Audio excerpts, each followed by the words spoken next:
ஹமாஸின் அரசியல் தலைவர் இஸ்மாயில் ஹனியே தேரானில் வைத்து கொலை செய்யப்பட்டதை இஸ்ரேல் முதன்முறையாக ஒப்புக்கொண்டுள்ளது. இதன்படி இஸ்மாயில் ஹனியே கடந்த ஜூலை மாதம் மேற்கொள்ளப்பட்ட தாக்குதல்களில் கொல்லப்பட்டதாக இஸ்ரேலின் பாதுகாப்பு அமைச்சர் தெரிவித்துள்ளார். இஸ்மாயில் ஹனியே தங்கியிருந்த கட்டிடத்தின் மீது பரவலாக நடத்தப்பட்ட தாக்குதலில் அவர் கொல்லப்பட்டதாக குறிப்பிடப்படுகிறது. இதனிடையே ஹமாஸ் மற்றும் இஸ்ரேலுக்கு இடையிலான போர் நிறுத்தம் குறித்து பல்வேறு கருத்துக்கள் பகிரப்பட்டு வருகின்றன.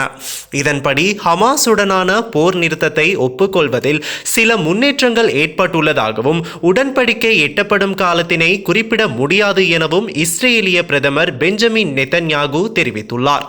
அத்துடன் ஹமாஸ் மற்றும் இஸ்ரேலுக்கு இடையிலான பேச்சுவார்த்தை 90% நிறைவடைந்துள்ளதாக பாலஸ்தீனிய சிரேஷ்ட அதிகாரி ஒருவர் குறிப்பிட்டுள்ளதாக சர்வதேச ஊடகங்கள் தெரிவிக்கின்றன.